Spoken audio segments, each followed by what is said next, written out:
अस्सलाम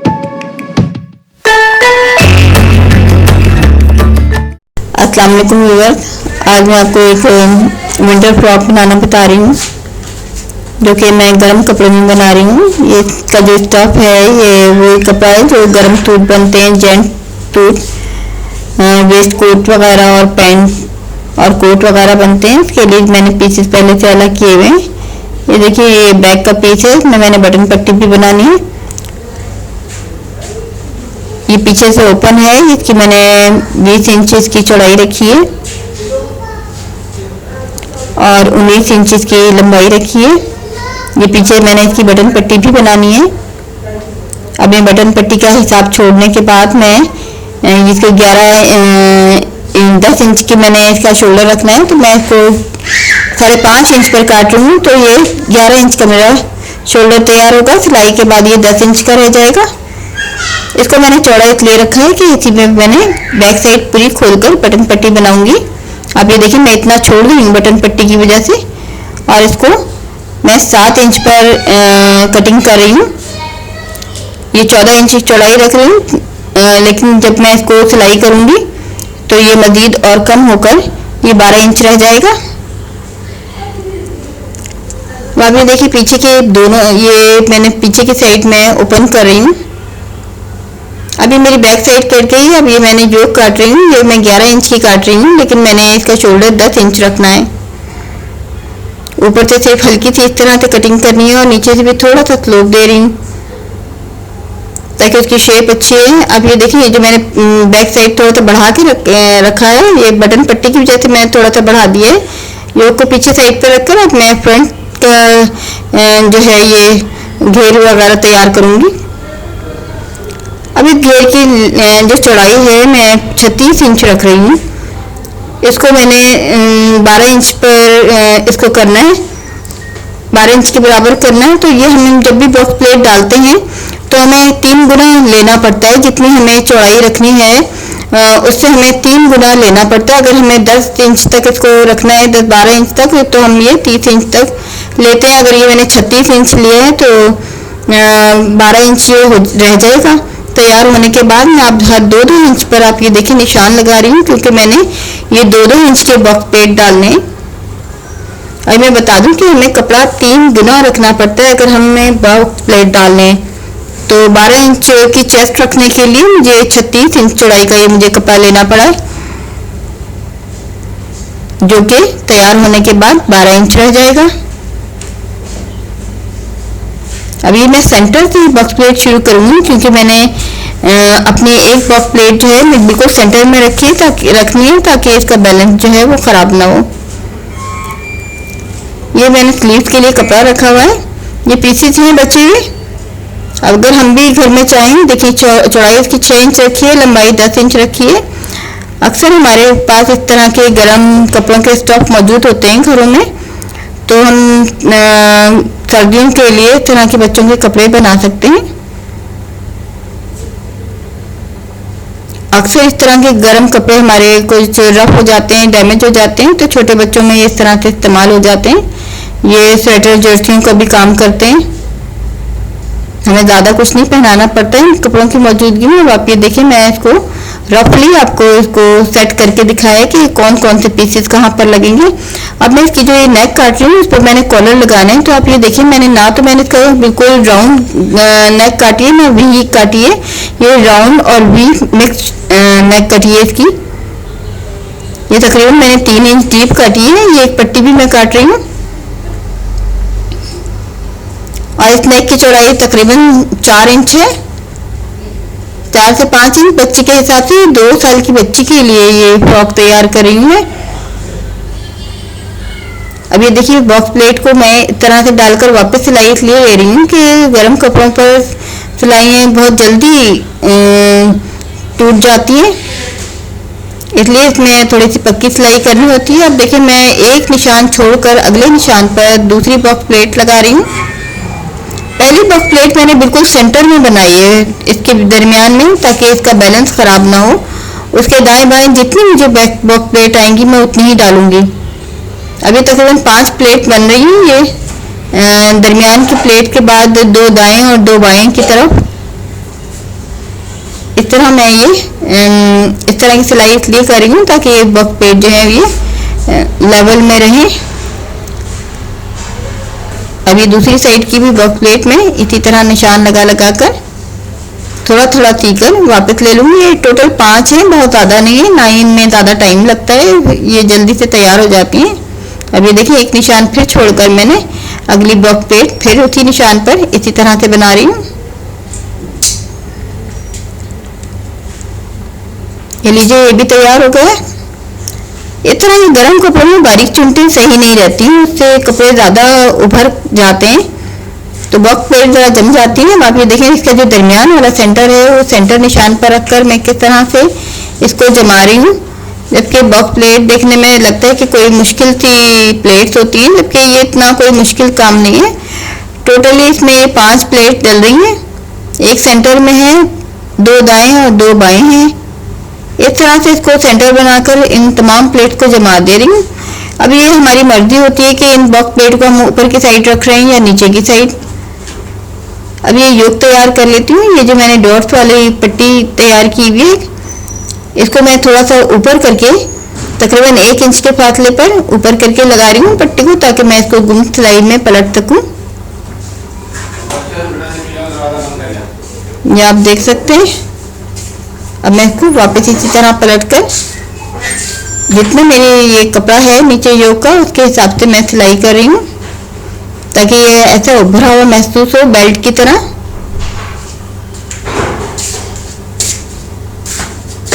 ये फालतू कपड़ा काटने के बाद ये योग तैयार हो गई है। अब इसके ऊपर मैं जो मैंने घेर आगे का फ्रंट का तैयार किया है तो मैं इस तरह सेट कर दूंगी। ये वर्क प्लेट मैंने अंदर की तरफ ली है। अब इसका भी गले का नेक का मैंने योग का सेंटर बनाया है। सेंटर बनाने के बाद जो बिल्कुल मेरी सेंटर वाली वर्क प्लेट है मैं उस पर रखकर फिर इस तरह से सी रही हूँ। दाएं बाएं मैंने इसका कपड़ा छोड़ दिया फालतू, और हमें इस बात का ख्याल रखना पड़ता है कि हमारा सेंटर ख़राब ना हो। दाएं बाएं अगर कपड़ा बढ़ रहा है तो उसको हम कटिंग आराम से कर सकते हैं।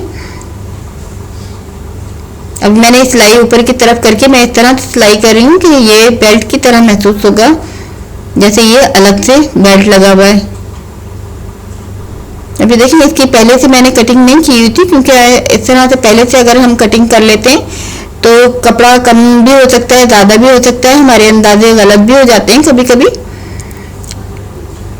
ये देखिए अब मैं इसके ऊपर रखकर बाकी कपड़ा इसको इस तरह से कटिंग कर दूंगी। दोनों को अलग अलग कर रही हूँ क्योंकि ये स्टफ अच्छा खासा मोटा है, तो एक साथ है ना इसको सीना तैयार करना इतना इजी नहीं होता है, कपड़ा भी ऊपर नीचे हो जाता है। देखिए मैं इसको अलग अलग काट रही हूँ। जो मेरा बड़ा हुआ कपड़ा है इसको मैंने इस तरह से कम कर दिया है स्लोप में। अब ये तैयार हो गया। अब ये चेस्ट वाली साइड जो है ऊपर की जो योक है ये ज़रा मैं गहरी कटिंग इसलिए कर रही हूँ, इससे फिटिंग बहुत अच्छी आती है क्योंकि ये मोटा स्टफ है। अगर इसकी फ्रंट की फिटिंग अच्छी नहीं होगी तो ये अजीब तरह से उभर कर सामने आएगा, इसलिए मैं इसकी थोड़ी सी ज़्यादा गहराई कर रही हूँ। ये देखिए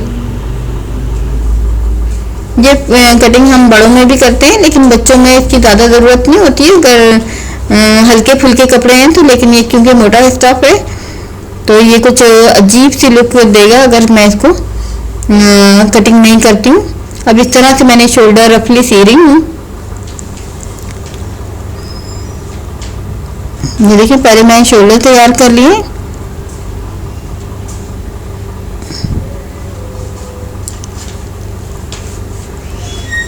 अब मैं इस पर स्लीव लगाऊंगी। स्लीव लगाने से पहले मैंने स्लीव पर भी इसी तरह से बॉर्डर लगाना है, कफ लगाऊंगी। और इस पर भी इसको कम करने के लिए मैं ज़्यादा चिमटे डालने के बजाय मैं एक बॉक्स प्लेट चौड़ा डाल दूंगी, क्योंकि इतने मोटे स्टफ में बारीक चिमटे जो हैं वो चुने सही नहीं आती। और इसको भी मैंने बिल्कुल उसी तरह जैसे मैंने शर्ट को जमाया वही डिज़ाइन मैंने इसमें लिया, बस सेंटर में मैंने एक ही प्लेट ली है। देखिए अब ये पट्टी जो मैंने पहले से काट रखी है वो उस पर रखकर मैंने इस तरह से देखिए सी रही हूँ। उसको इसी तरह से ऊपर की तरफ पलट कर कफ की तरह लगा दूंगी।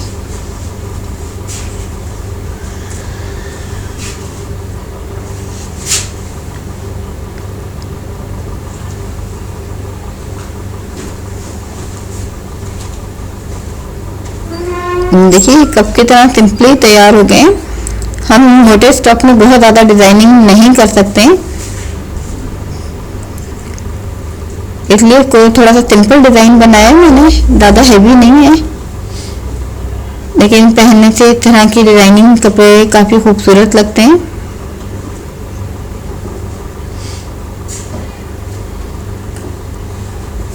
अब इस स्लीव्स को मैं सिंपली इस तरह जोड़ दूंगी। मैंने स्लीव्स के दरमियान में सेंटर का देखिए निशान लगाया है, उसको शोल्डर पर रखकर पहले मैंने अंदाजा किया है, उसके बाद मैं इकट्ठा एक साथ ही स्लीव को जोड़ दूंगी। छोटे बच्चों की स्लीव आमतौर पर हम साइड की सिलाई करने के बाद हम गोल सिलाई में हम स्लीव जोड़ते हैं, लेकिन क्योंकि ये बहुत छोटे फ्रॉक है, 2 साल की बच्ची का है, तो इसलिए हमें बाद में स्लीव गोल करके लगाना मुश्किल होता है, इसलिए मैं पहले से ही इसमें स्लीव लगा रही हूँ। ये तकरीबन ये तैयार हो गया है फ्रॉक। अब सिर्फ इस पर कॉलर लगाना बाकी है। अब ये बैक साइड के जो ये पीस हैं, इसमें भी मैंने हल्की सी इसकी नेक कटिंग करनी है। देखिए ज़्यादा नहीं किया है मैंने, बहुत मामूली सी कटिंग की है। अब ये मेरी जो नेक तैयार हो गई है, इसकी के ऊपर देखिए मैंने बटन पट्टी के लिए इतना पीस छोड़ दिया है अंदर की तरफ। अब जो मेरे पास जो पहले मैं पेपर पे कटिंग कर रही हूँ, क्योंकि कपड़े पर कटिंग करने से कभी कभी अंदाजे गलत हो जाते हैं और हमारा कपड़ा भी ज़ाया हो जाता है। अभी देखिए बिल्कुल मैंने एक स्क्वायर शेप पीस लेने के बाद उसका एक ट्रायंगल बना के उसको वापस फोल्ड किए और फिर एक हल्की सी नेक काट रही हूँ मैं अंदर की तरफ लगने वाली, और इसके ऊपर अब मैं इस तरह से कॉलर काट रही हूँ। ये अंदाजे से मैं कॉलर काट रही हूँ, इसके लिए मैंने कोई मेजरमेंट नहीं लिए, कोई पैमाइश नहीं की है। ये अंदाजे से हम थोड़ा सा बड़ा काटते हैं और फिर उसको नेक के साइज के मुताबिक हम नाप कर देख लेते हैं कि हमारी नेक पर पूरा आ रहा है या नहीं आ रहा है। अगर ये बड़ा लग रहा है तो मैं इसको मजीद एक काट के थोड़ा सा और छोटा कर दूंगी। ये पेपर कटिंग करने का फ़ायदा ये होता है कि हमारा कपड़े ज़ाया नहीं होता, हमें बार बार उसको कटिंग करना नहीं पड़ता। अब ये देखिए मैंने इतना बड़ा हुआ काटा है, बटन पट्टी भी थोड़ी सी मुड़ाई करने के बाद भी फालतू है बटन के लिए। अभी मेरे जो पीस जो पेपर कटिंग तैयार हो गई है, अब देखिए अंदर से बिल्कुल कुछ बोट शेप है। अब करने के बाद ये बिल्कुल 4 पीस मेरे तैयार हो गए हैं, मैंने ये कटिंग कर ली है पेपर पे बिल्कुल एक जैसे। अब इसको मैं पाइपिंग लगा रही हूँ। पाइपिंग लगाने का एक फ़ायदा ये है कि इसको अगर हम बगैर पाइपिंग के कॉलर की सिलाई करते हैं तो गुलाई वाली जगहों पे थोड़े से कॉर्नर बन जाते हैं, एजेस बन जाते हैं और उसमें इतनी नीटनेस नहीं आती। ये पाइपिंग मैं कोई खूबसूरती की वजह से नहीं लगा रही हूँ, बल्कि इसलिए कि इसके एजेस नीट तरीके से पलटे जा सकें। अगर हम फ्रिल लगा लेते हैं, लेस लगा लेते हैं, तब भी हमारे एजेस आसानी से ये जो है कॉर्नर जो हैं वो नहीं बनते हैं और गुलाइयाँ अच्छी आ जाती हैं। सिंपल तरीके से बनाने में थोड़ी सी इतनी नीटनेस नहीं आती। अब आप देखिए मैंने दोनों कॉलर को इसी तरह से सीकर तैयार कर रही हूँ। ये एक एक पीस पे पाइपिंग लगेगी, चारों पीसों पे नहीं लगेगी, 2 पीस पर लगेगी दाएं बाएं के जो हमारे आएंगे, और दूसरा पीस जो है लाइनिंग का है।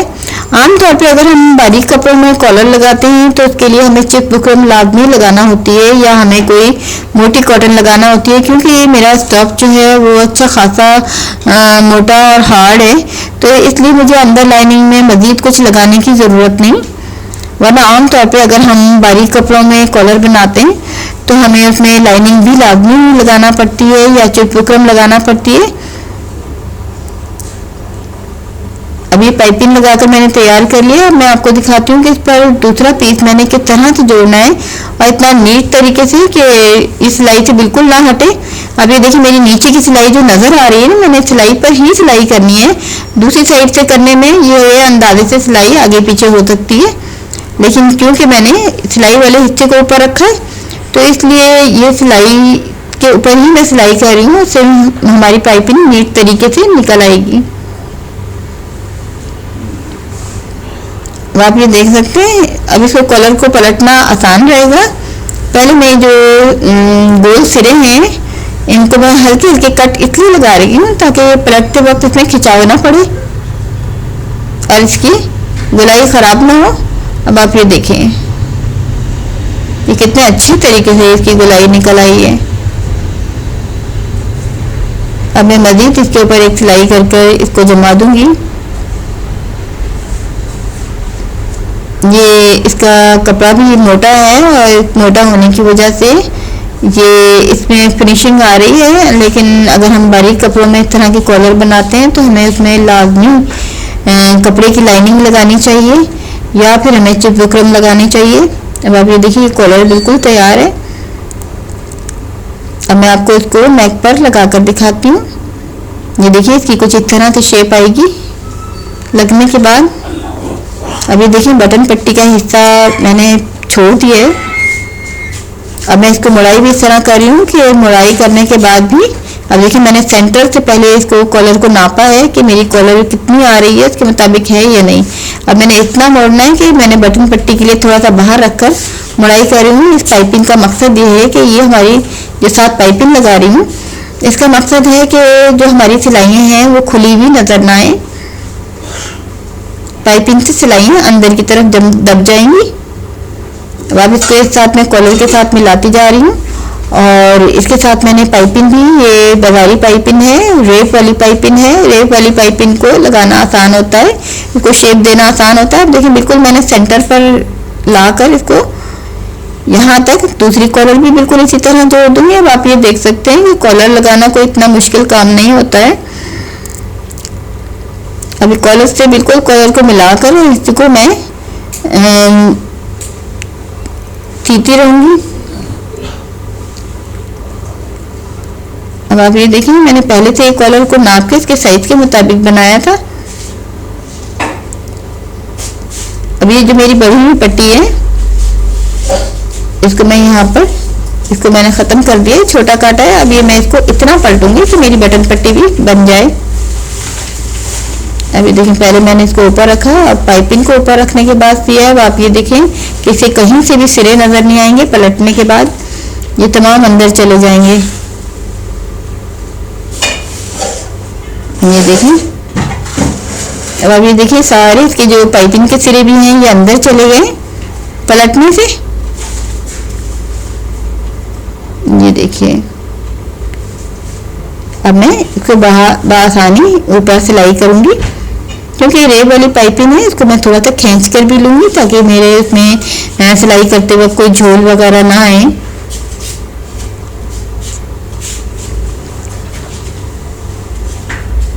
देखिए कि एक तो पाइपिंग ये रेप वाली है, अगर हम सीधी पट्टी लगाते हैं तो हमारी पाइपिंग कभी भी अच्छी फिनिशिंग वाली नहीं आती क्योंकि ये कपड़ा ये पाइपिंग रेप वाली है, इसलिए इसको मैं थोड़ा सा खींच कर भी लगा रही हूँ इसे ताकि कपड़े में ये झोल भी ना आए और पूरी पाइपिंग आ जाए।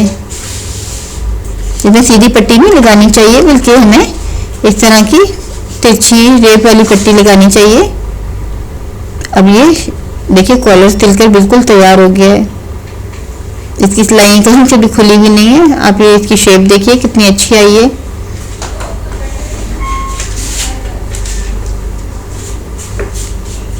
इसकी मैंने विंटर में पहनने के कपड़े हैं। इसकी नेक मैंने थोड़ी सी बड़ी रखी है। अगर ये हम समर में बनाते हैं तो कॉलर का साइज और नेक का साइज हम थोड़ा छोटा रखते हैं। अभी बैक साइड की शेप भी आप देख सकते हैं क्योंकि इस सर्दियों के कपड़ों में हमें हाई नेक भी अंदर पहनानी पड़ती है कभी कभी।